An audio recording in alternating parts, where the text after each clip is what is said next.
Captain Elena Vasquez stood on the bridge of the exploration ship Meridian, watching the stars drift by through the main viewing screen.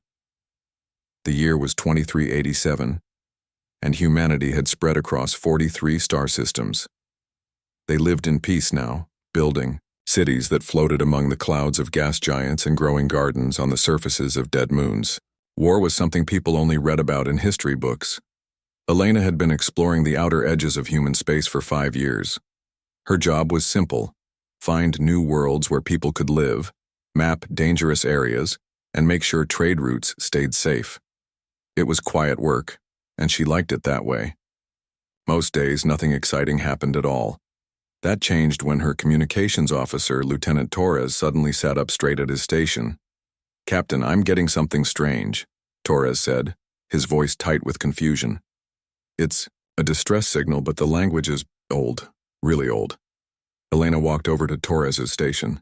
The screen showed waves of radio signals coming from somewhere far beyond the edge of mapped space. "How old are we talking about?" "The computer says this dialect hasn't been used for over 300 years. It's from before the Great Pacification." Torres looked up at Elena with worried eyes. "Captain, this signal is coming from the graveyard." Elena felt a chill run down her spine. Every spacer knew about the graveyard.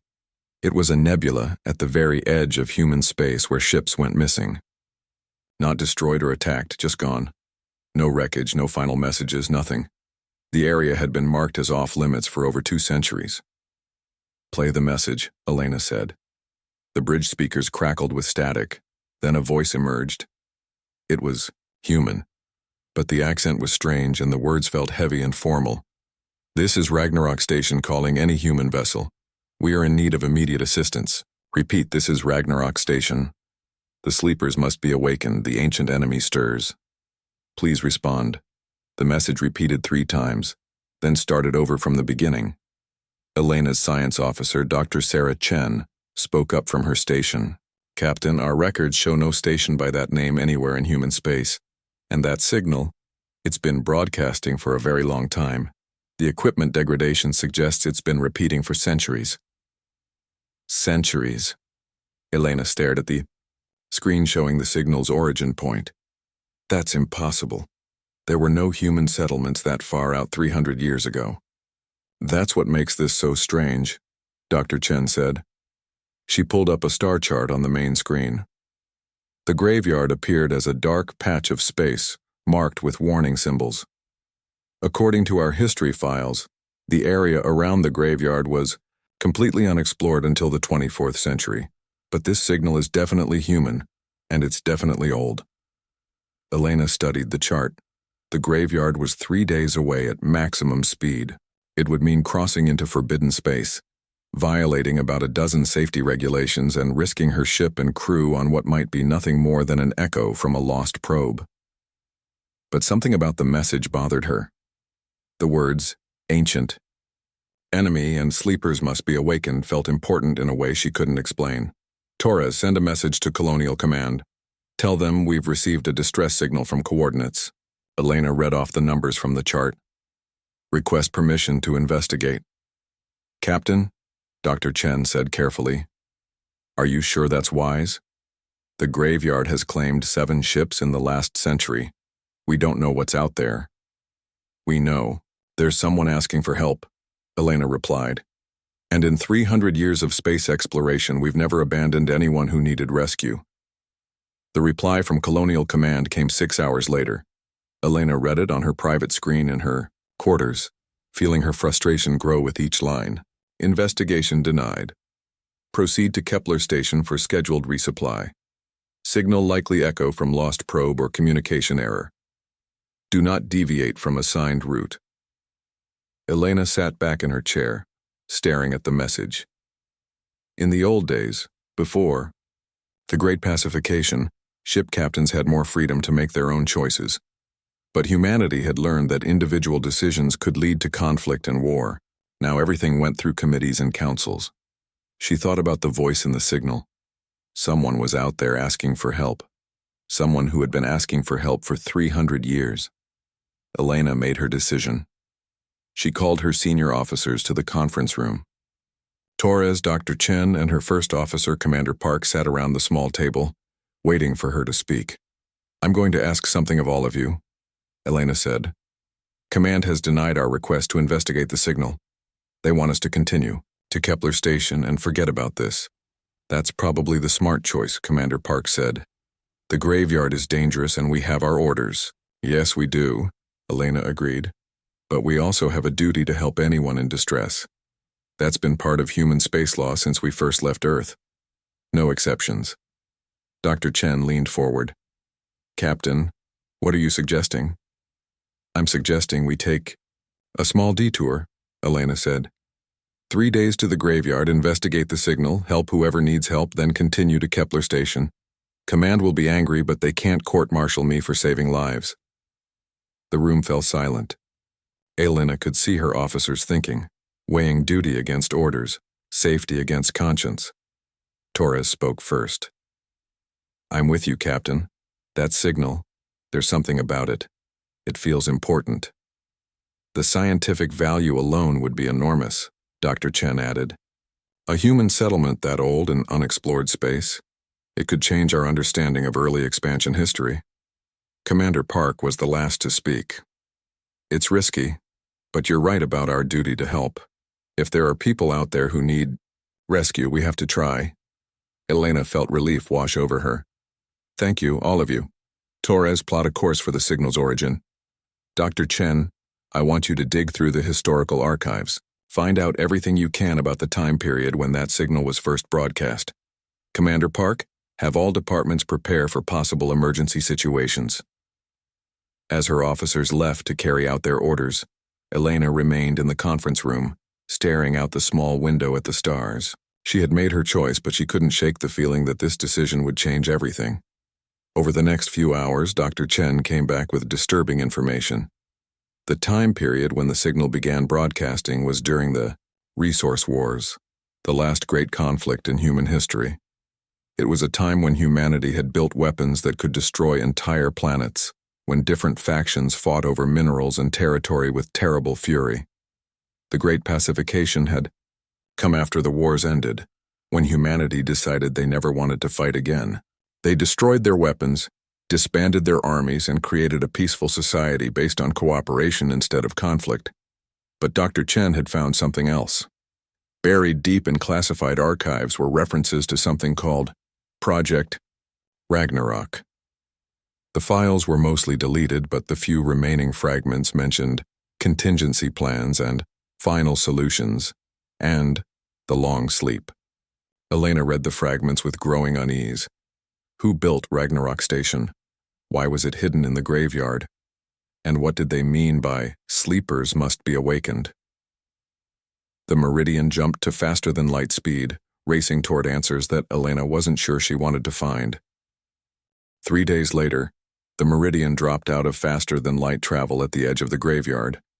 Elena stood on the bridge, watching the nebula fill their viewing screen. It was beautiful and terrifying at the same time. Swirling clouds of gas glowed with soft purple and blue light, hiding whatever lay inside. "Sensors are having trouble penetrating the nebula," Dr. Chen reported. "There's some kind of interference. The gas clouds seem to be charged with unusual energy patterns." "Can we follow the distress signal?" Elena asked. "Yes, but barely. It's like trying to hear a whisper in a thunderstorm." Elena nodded. "Take us in slowly. Keep all sensors active and watch for any ships or debris."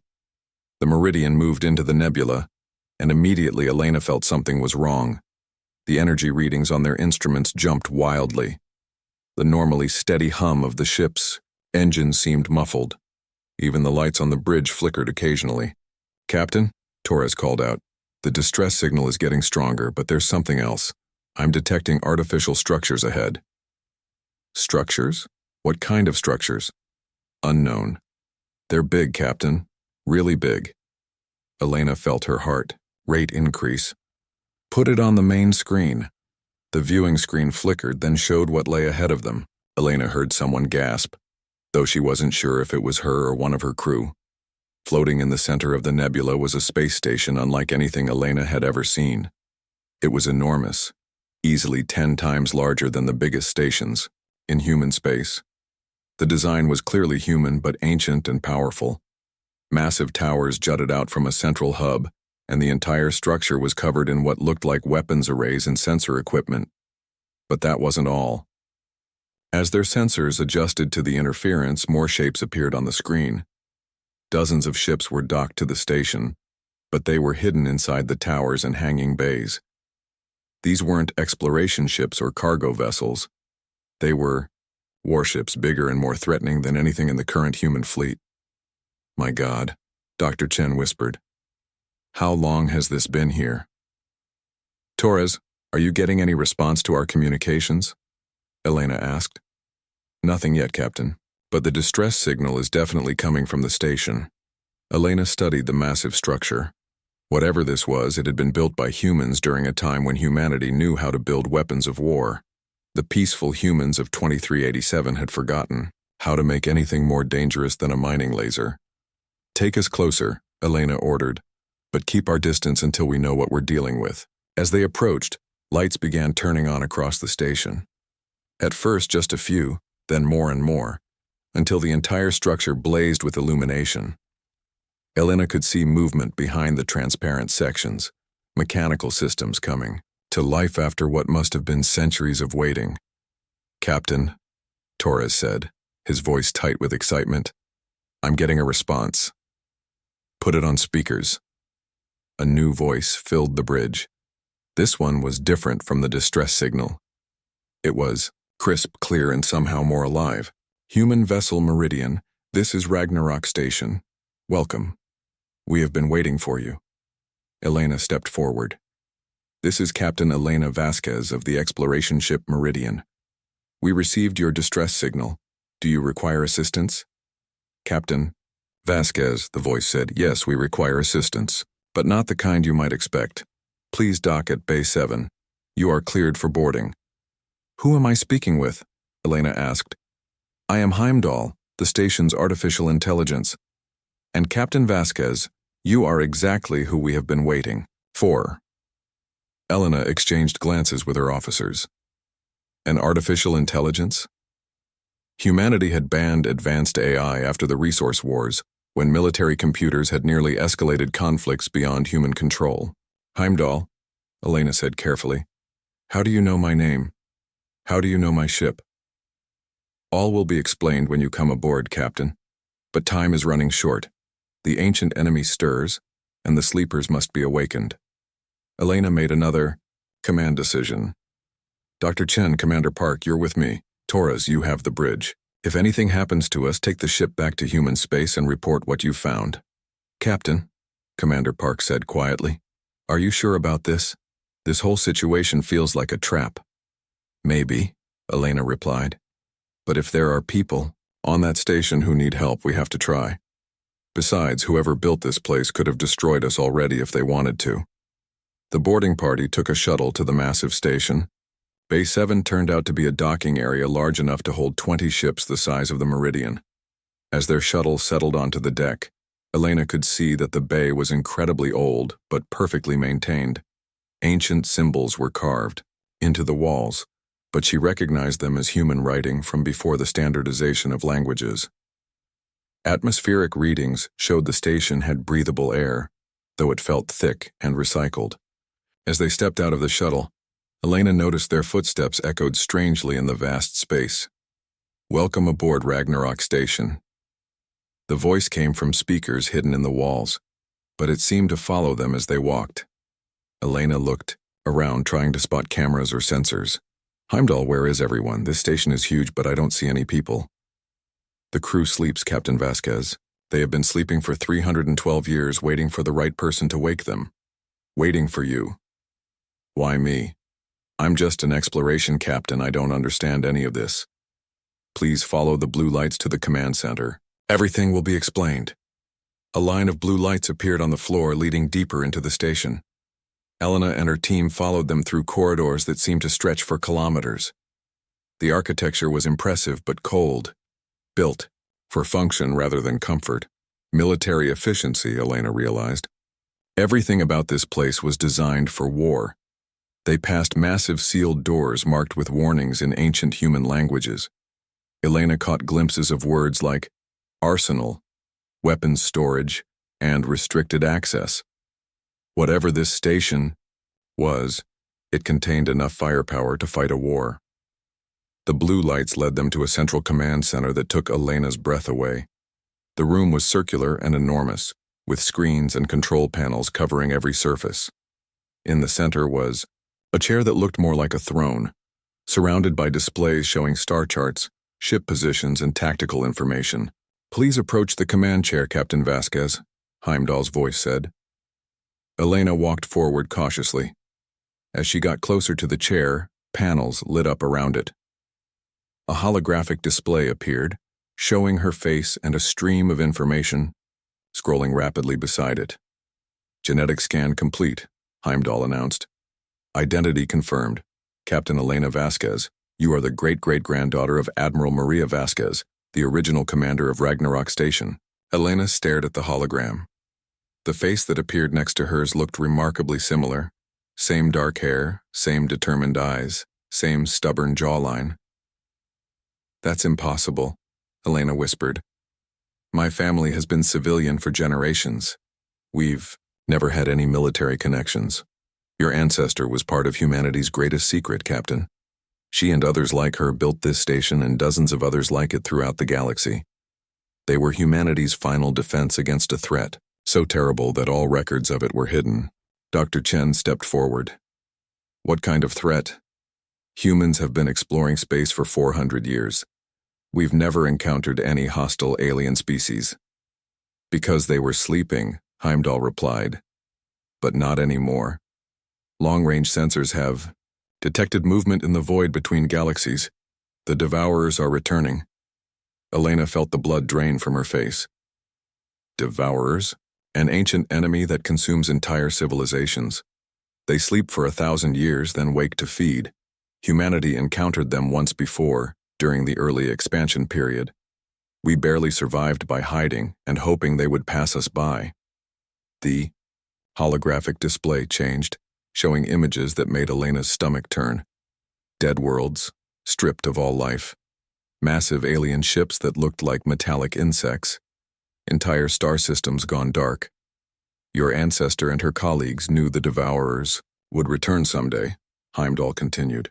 "So they built these stations in secret, staffed them with humanity's best warriors and scientists, and put them into deep sleep to wait for the day when humanity would need them again." Elena sank into the command chair, feeling overwhelmed. "But humanity is peaceful now. We don't fight wars anymore. We don't even know how to fight wars anymore. That is why the sleepers must be awakened, Captain. Peaceful humanity cannot survive what is coming. But the old warriors can teach them. The old weapons can protect them, if you give the order." Elena looked at the faces of her officers. Commander Park looked terrified. Dr. Chen looked fascinated but worried. They were depending on her to make the right choice. "How long do we have?" Elena asked. "The first Devourer scout ships will reach human space in approximately 6 months. The main force will arrive within 2 years." Elena closed her eyes, trying to process everything she had learned. Humanity's peaceful civilization was about to face an enemy they couldn't imagine, let alone fight. But hidden throughout their territory were weapons and warriors from a darker time, waiting to be awakened. The weight of the decision pressed down on her like a physical force. Wake the sleepers, and risk destroying the peace humanity had built, or... Heimdall led Elena and her team deeper into the station, through corridors she was beginning to realize were vast beyond anything she had imagined. The place wasn't just a space station, it was a floating city, built for war, but designed to sustain thousands of people for decades. "The cryogenic bays are located in the lower sections," Heimdall explained as they walked. "We have maintained perfect preservation systems for over 3 centuries. The sleepers are ready to wake at your command." Elena tried to process what she was about to do. "How many people are we talking about?" Ragnarok Station houses 4,732 individuals. They include military strategists, weapons specialists, ship captains, engineers, and support personnel. All volunteers who agreed to sleep until humanity needed them again. Dr. Chen looked up from the scanner she was using to study the station's walls. Captain, the technology here is incredible. The power systems alone are centuries ahead of anything we have now. Whoever built this understood science in ways we've forgotten. That's because your peaceful civilization abandoned military research, Heimdall said. The sleepers come from a time when humanity pushed the boundaries of technology out of necessity. When survival required innovation, they reached a massive door marked with biometric scanners and warning signs. Elena approached the scanners and they immediately activated, reading her genetic signature. Access granted, Heimdall announced. Elena Vasquez, by blood right and genetic inheritance, you are now the commanding officer of Ragnarok Station and all associated facilities. The door opened to reveal something that made Elena gasp. Stretching out before them was a chamber so large she couldn't see the far end. Row upon row of cryogenic pods filled the space, each one containing a human figure suspended in time. Soft blue light emanated from each pod, and the air hummed with the sound of preservation systems. Elena walked among the pods, looking at the faces inside. Men and women of all ages, all wearing military uniforms she didn't recognize. Their faces were peaceful, but there was something about them that spoke of strength and determination. These were people who had chosen to sacrifice their normal lives for a future they would never see. Who were they? Elena asked softly. The best of their generation, Heimdall replied. Admiral Kane was humanity's greatest tactical mind. Colonel Santos designed our most advanced weapon systems. Captain Liu commanded the fastest ships ever built. Dr. Patel created the genetic modification techniques that allowed humans to survive in any environment. Elena stopped at one pod and read the nameplate. Admiral Marcus Kane, age 45, service record, 127 victories, 0 defeats. The man inside looked calm, but even in sleep there was an intensity about him that made Elena uneasy. Heimdall, I need to understand something. If I wake these people, what happens to the peaceful humanity we've built? Will they try to take over? That depends on you, Captain. You are their commander now. They will follow your orders and help train modern humans in the arts of war. But the choice of how much to change your civilization remains yours. Commander, Park spoke up from behind Elena. Captain, we should contact Colonial Command before we do anything irreversible. This is bigger than any one person should decide. Elena turned to face her first officer. And what will Command do? Form a committee? Spend months debating? The enemy will be here in 6 months, Park. We don't have time for bureaucracy. But we're talking about waking up an army from humanity's most violent period, Park argued. What if they decide peaceful humanity is weak and needs to be replaced? Elena looked back at the sleeping faces. She had to admit Park had a point. These people came from a time when strength was valued over cooperation, when winning mattered more than fairness. What would they think of modern humanity? Heimdall, show me the tactical situation. I want to see what we're facing. The air in front of Elena filled with a holographic display of the galaxy. Points of light marked human colonies, trade routes, and defense stations. But at the edge of the display, dark shapes were moving inward. The Devourer scout ships. The enemy moves faster than our current ships, Heimdall explained. Their technology is based on biological systems that adapt and evolve. They learn from each encounter, becoming stronger and smarter. Conventional weapons have limited effect. Elena studied the display. The Devourer ships looked organic, like enormous insects or deep-sea creatures. They moved in patterns that seemed almost alive, flowing around obstacles instead of flying through them. How did humanity fight them before? With weapons that no longer exist, and tactics that have been forgotten. The old humans built ships designed specifically to counter Devourer advantages. They developed strategies based on sacrifice and absolute determination to win at any cost. Dr. Chen stepped closer to the display. Heimdall, what happened to those weapons and ships? Destroyed during the Great Pacification, humanity's leaders decided that weapons capable of defeating the Devourers were too dangerous to keep. They feared such power would corrupt peaceful society. Elena felt anger rising in her chest. So they left us defenseless? They believed the Devourers would not return for thousands of years, if ever. The hidden stations like Ragnarok were meant as insurance, not primary defense. Elena walked back to Admiral Kane's pod. The sleeping man's face was stern but not cruel. Whatever he had been, he had volunteered to sleep for centuries to protect people he would never meet. If I wake them, can they build new weapons? Train our people to fight? Yes, but it will take time. Modern humans have no military training, no warrior instincts, no understanding of combat psychology. The peaceful conditioning runs deep. Elena thought about her own crew. They were good people, brave and intelligent, but the idea of violence was foreign to them. How could they learn to fight in just months when humanity had spent centuries learning to live in peace? There's something else you should know, Heimdall continued. The sleepers are not the only thing hidden in this galaxy. There are weapons, platforms, automated defense networks, and ships designed for one purpose: destroying Devourers.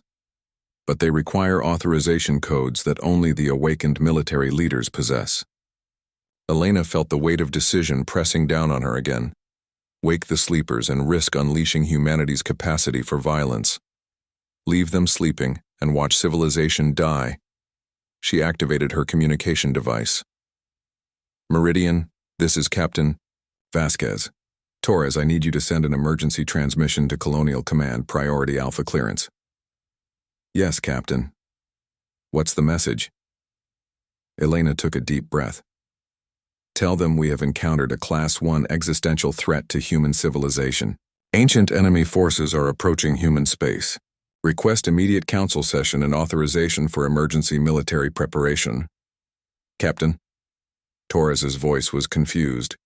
Did you say military preparation? That doesn't make sense. Just send the message, Torres, and prepare for a very long transmission. I'm going to need to explain everything. Elena turned back to Heimdall. How long will it take to wake the first group? The revival process takes 4 hours for complete consciousness and physical recovery. Who would you like to wake first? Elena looked at Admiral Kane's pod again. Wake him. If I'm going to ask people to trust me with this decision, I need to understand what we're really dealing with. Initiating revival sequence for Admiral Marcus Kane. The pod began to glow brighter, and Elena could see systems activating throughout the chamber. Other pods remained dark, their occupants still sleeping, but Kane's pod filled with activity as centuries of sleep began to end. Elena stood watching, knowing that in a few hours she would be talking to a man from humanity's most violent era. A man who had fought and won battles she couldn't imagine. A man who might look at peaceful humanity and see nothing but weakness. Dr. Chen approached her. Captain, are you sure about this? Once we wake them, we can't go back. Elena nodded slowly. The Devourers are coming whether we're ready or not. At least this way we have a chance. But what if the cure is worse than the disease? What if waking these people destroys everything good about modern humanity? Elena looked around at the thousands of sleeping pods, each containing someone who had given up their life for an uncertain future. Then I guess we'll find out if peace is worth dying for. The revival process continued, and Elena prepared to meet the first warrior humanity had seen in over 3 centuries. She hoped she was making the right choice. She feared she might be dooming the very civilization she was trying to save. But as the Devourer ships moved closer to human space, Elena knew that some choices couldn't be avoided. Sometimes survival required becoming something you never wanted to be. Admiral Kane's pod hissed as the seals opened, and Elena stepped forward to greet humanity's forgotten past. Admiral Marcus Kane opened his eyes for the first time in over 3 centuries. Elena watched as he slowly sat up in the cryogenic pod, his movements careful but controlled. Even after sleeping for so long, there was something immediately commanding about him. His gray eyes took in the chamber, the people watching him, and the situation with the quick assessment of a born military leader. How long? He asked, his voice rough from the long sleep. 312 years, Elena replied. Kane nodded as if he had expected this answer. And the Devourers? 6 months out from human space. Maybe less. Kane stepped out of the pod, testing his balance. Heimdall had provided him with a modern uniform, but even in civilian clothes he moved like a soldier. You must be Elena Vasquez. You look like your ancestor. You knew Admiral Maria Vasquez? I served under her. She was the finest commander I ever met. Kane looked around the chamber at the thousands of sleeping pods. How many stations like this did she build? Heimdall says there are dozens, scattered throughout human space.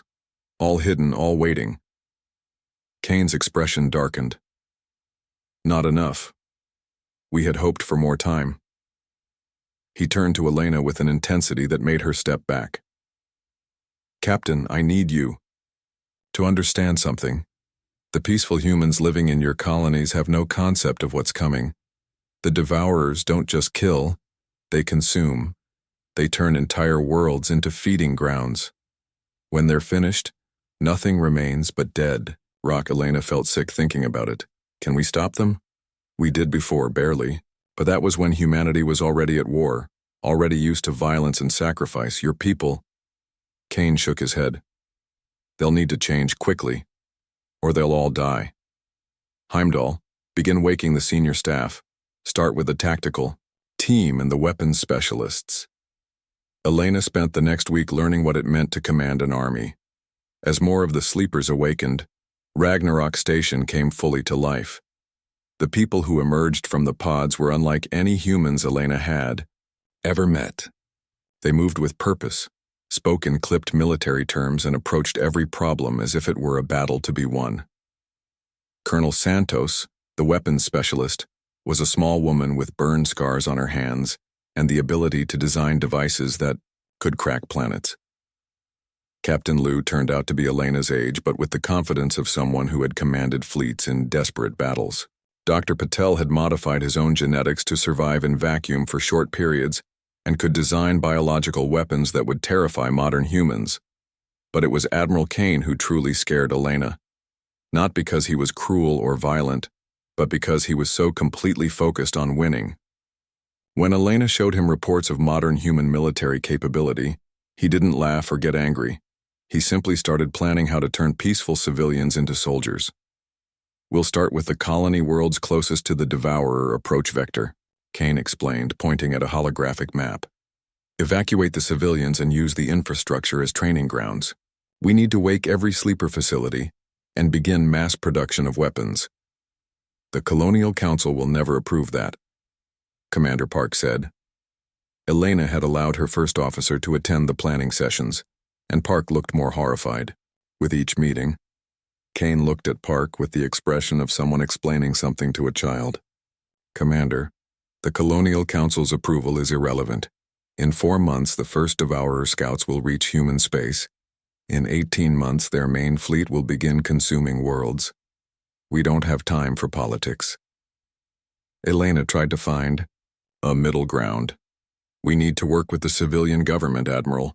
These people aren't going to follow orders from strangers just because we tell them to. Then we make them understand, Kane replied. Show them what Devourers do to peaceful worlds. Sometimes fear is the only teacher that works fast enough. Elena received her answer to that approach when reports started coming in from across human space.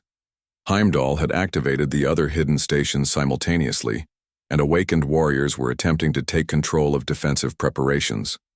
The results were chaos. The Colonial Council had declared martial law and ordered all civilian populations to resist the military insurgency. Peaceful humans were refusing to evacuate threatened colonies. Several awakened commanders had been arrested when they tried to force cooperation. 2 stations had been surrounded by civilian security forces and cut off from supplies. They don't understand, Kane said when Elena showed him the reports. They think this is some kind of political coup. Elena felt the weight of failure pressing down on her. Maybe they're right. Maybe we're becoming the thing they fear more than the Devourers. Kane studied her for a long moment. Captain, do you know what happened to the last civilization the Devourers encountered? Elena shook her head. Kane activated a holographic display showing star charts from deep space. The Altrians, a peaceful species much like modern humans, highly advanced, devoted to art and philosophy, completely opposed to violence. When the Devourers came, the Altrians tried to negotiate. They tried to reason with them. They tried to hide. The display showed a section of space marked in red. Dead systems, every one of them. 47 billion Altrians died in 6 months, Kane continued. Their last transmission was a plea for any species that received it to remember that they had existed. To remember that they had been peaceful and good and innocent. Elena stared at the dead systems. But they were wiped out completely. No one remembered them. No one except us. Because we intercepted that transmission and learned from their mistake. Peaceful species don't survive contact with Devourers. Captain, only warriors do. Elena turned away from the display. There has to be another way. We can't just throw away 3 centuries of peace and civilization. I'm not asking you to, Kane said quietly. I'm asking you to save it. When the war is over, your people can go back to being peaceful. But first they have to live long enough for there to be an after. The debate was interrupted by alarms throughout the station. Heimdall's voice filled the command center. Alert! Long-range sensors have detected anomalous activity in the Proxima system. Analysis suggests Devourer scout vessels have arrived ahead of schedule. Elena felt her blood turn cold. Proxima system contained 3 human colonies with a total population of 12 million people. Peaceful people who had no idea what was about to happen to them. Kane was already moving toward the command displays. How long until we can get ships there? The nearest awakened fleet is 18 hours away, Heimdall replied. 18 hours, Kane repeated grimly. The Devourers will have consumed the entire system by then. Elena stared at the display showing Proxima system. 12 million people going about their daily lives, unaware that death was approaching faster than light. We have to warn them. Tell them to evacuate. With what ships? Kane asked. Modern human vessels are cargo haulers and passenger transports. They can't outrun Devourers. Elena watched the display helplessly as the Devourer ships moved into Proxima system like a spreading infection. Real-time communication would take hours to reach the colonies. Even if they got the warning immediately, civilian ships would never escape in time. Unless... Kane turned to Elena with an expression she had learned to fear. The sleeper fleet here at Ragnarok includes ships designed specifically for rapid response. We could reach Proxima in 6 hours. But you said the people there are doomed anyway. Kane's jaw tightened. The people are doomed, but we could save their data, their culture, their knowledge. And more importantly, we could record what happens when Devourers encounter an unprepared human population. Show the galaxy what cooperation and negotiation accomplish against an enemy that only understands strength. Elena felt sick. Kane was talking about using 12 million deaths as an object lesson. But as she watched the tactical display, she realized he was right. Modern humanity needed to see what they were facing. They needed to understand that some threats couldn't be reasoned with or wished away. Prepare the fleet, Elena ordered. But our priority is saving as many people as possible, not making propaganda. Kane nodded. Understood. But Captain, when we get there, you're going to see what Devourers really are. You're going to watch them work. And when we get back, I need you to show the rest of humanity what we witnessed. Elena looked around the command center at the awakened warriors preparing for their first battle in over 3 centuries. These people had given up everything to protect a humanity that feared and rejected them. Now they were about to race toward certain death to save people who would probably blame them for the invasion. How long until the fleet is ready? Elena asked. 4 hours, Kane replied. Long enough to wake more sleepers and arm the ships. Not long enough to save everyone. Elena watched the countdown timer appear on the main display. 4 hours until they jumped into a battle between humanity's forgotten past and its approaching future. 4 hours until peaceful humanity learned whether 3 centuries of civilization could survive contact with an enemy that had already destroyed countless worlds. She hoped they were strong enough for what they were about to face. She feared they weren't. The battle for Proxima System lasted 14 hours. Elena stood on the bridge of the awakened battleship Vengeance, watching Admiral Kane coordinate the most desperate fight she had ever imagined. The human fleet that emerged from Ragnarok Station was like nothing she had seen before. Ships built for war, armed with weapons that could tear apart moons, crewed by warriors who fought with the skill of centuries. It wasn't enough. The Devourers had already consumed 2 of the 3 colony worlds by the time the human fleet arrived. Elena watched through the ship's sensors as organic alien vessels the size of cities stripped the planets bare, leaving nothing but dead rock behind. The creatures themselves were worse than anything Heimdall's records had shown, constantly changing, adapting to human weapons almost faster than those weapons could be fired. But Kane's fleet fought anyway. They saved the Third World, evacuating 6 million people while holding off the alien swarm. They destroyed dozens of Devourer ships and learned valuable intelligence about enemy capabilities. Most importantly, they proved that the ancient human weapons could still kill the enemy, even if the cost was terrible. Elena's ship limped back to Ragnarok Station with half its crew dead and its weapons systems destroyed. 23 other ships hadn't made it back at all. But the 6 million refugees in their cargo holds were alive, and Admiral Kane had the recordings he needed to convince humanity that the threat was real. The recordings changed everything.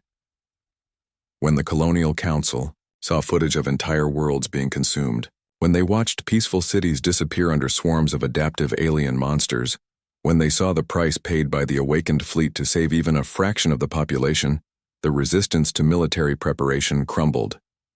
Within a month, every hidden station in human space was fully operational. The sleeping warriors trained civilian populations in basic combat skills. Ancient weapons factories came online for the first time in centuries.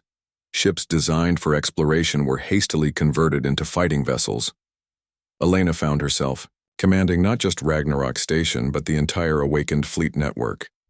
The Colonial Council had given her emergency powers that would have been unthinkable before Proxima. She could requisition any resource, conscript any person, override any law that interfered with defensive preparations. It was everything Admiral Kane had wanted, but Elena hated every moment of it. The civilian populations are adapting faster than expected, Kane reported during one of their daily strategy meetings. Fear is an excellent motivator. Most colonies now have basic militia training, and our weapons production is ahead of schedule. Elena studied the tactical displays showing human space. What had once been peaceful trade routes were now fortified corridors. Mining stations had been converted to weapons platforms. Entire star systems had been evacuated to deny resources to the enemy. What about morale? Elena asked. How are people handling the changes? Dr. Patel, who had been monitoring civilian psychology, looked grim. Not well. Suicide rates are up, 40%. Mental health services are overwhelmed. Many people are saying they'd rather die as they were than live as warriors. Elena felt the familiar weight of responsibility crushing down on her. Every choice she made saved some people and destroyed others. Every preparation for war made humanity a little less human.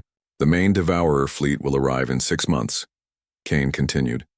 Based on what we learned at Proxima, they'll bring approximately 2,000 ships. Our combined fleet will have maybe 300 vessels capable of effective combat. Elena looked around the table at the faces of her command staff. Admiral Kane, confident and focused. Colonel Santos, already designing new weapons for the final battle. Captain Liu, planning desperate tactics for an outnumbered fleet. These people had given up their normal lives centuries ago to prepare for this moment. What are our chances? Elena asked. Kane was quiet for a long moment. Honestly, maybe 1 in 4. The Devourers adapt to our weapons faster than we can develop new ones. They have numerical superiority. Their ships are more advanced than anything we can build quickly. Then, how do we win? By being willing to pay a price they can't match, Kane replied. The Devourers are efficient predators, but they're not fanatics. If we can make the cost of consuming humanity too high, they might move on to easier prey. Elena understood what he was suggesting. You're talking about making them pay for every world, every system, fighting to the death even when we can't win. That's exactly what I'm talking about. Humanity's advantage isn't our technology or our numbers. It's our willingness to die for something bigger than ourselves. Elena thought about the peaceful civilization she had grown up in, the explorers and scientists and artists who had built something beautiful among the stars. Then she thought about the refugees from Proxima, traumatized survivors of worlds that no longer existed. There's something else, Kane continued. We've been analyzing devourer behavior patterns and we think they have a weakness. They're controlled by a central intelligence, probably located on their command ship. If we could destroy that, the entire fleet would be disrupted, Elena finished, but getting close enough to their command ship would be suicide. Not necessarily. We've been developing a new weapon, the Starbreaker. It's based on principles we learned from studying devourer technology. One ship, equipped with the Starbreaker, could potentially destroy their command vessel from inside. Their formation. Elena looked at the technical specifications Kane was showing her. The Starbreaker was essentially a bomb that could tear apart the fabric of space itself. Using it would require a ship to fly into the heart of the enemy fleet and detonate the weapon at point-blank range. Who would pilot it? Elena asked, though she already knew the answer. Kane met her eyes. Someone who understands that some victories require everything. Elena stood up and walked to the observation window, looking out at the fleet of awakened warships. In 6 months, most of these vessels would be destroyed. Most of the people on them would be dead. But maybe, just maybe, humanity would survive. Start preparing the Starbreaker, Elena ordered, and begin evacuation of non-essential personnel from all military stations. When the final battle comes, I want as many civilians as possible safely away from the fighting. The next 6 months passed in a blur of preparation and desperation. Elena watched as humanity transformed itself from a peaceful civilization into something harder and more dangerous. Children learned to use weapons alongside mathematics. Artists created propaganda that inspired hatred of the enemy. Scientists developed new ways to kill instead of new ways to heal.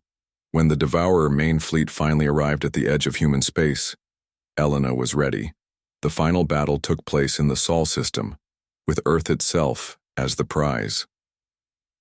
The enemy came in a swarm that blocked out the stars, their organic ships flowing through space like a living nightmare.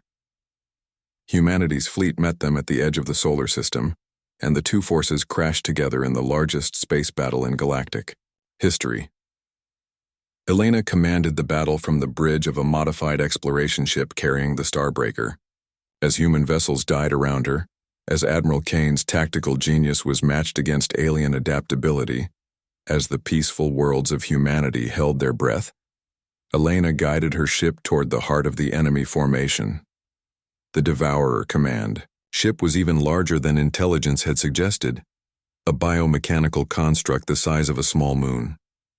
Getting close enough to use the Starbreaker meant flying through a gauntlet of alien weapons that adapted to every defense Elena's ship could mount. In the end, it was Admiral Kane who made the final sacrifice. When Elena's ship was crippled just short of the target, Kane rammed his own vessel into the command ship's hull, clearing a path for Elena to complete the mission. The Starbreaker worked exactly as designed. The explosion that destroyed the Devourer command ship also tore a hole in space-time itself, creating a cascade effect that disabled most of the alien fleet. The surviving Devourer ships, suddenly cut off from their central intelligence, fled into deep space. Humanity had won, but the victory came at a cost that would take generations to measure. Elena stood on the observation deck of the rebuilt Ragnarok station, now serving as a memorial to the awakened warriors who had died saving civilization. Earth was safe, the colonies were rebuilding, and the immediate threat was over. But humanity was changed forever. The peaceful civilization that had existed before the war was gone. In its place was something harder, more suspicious, more prepared for violence. Children still learned art and science, but they also learned to fight. The colonial government maintained both civilian and military authorities. Exploration ships carried weapons alongside sensors. Was it worth it? Elena asked the empty observation deck, though she knew Admiral Kane would have answered without hesitation. Humanity survived. That had to be enough. Elena looked out at the stars and thought about the future. Somewhere out there other threats might be sleeping, other enemies might be stirring. But now humanity would be ready for them. The peaceful species that had been content to explore and build and dream was gone. In its place was something that could fight and win and survive whatever the universe could throw at them. Elena wasn't sure if that was progress or tragedy, but she knew it was.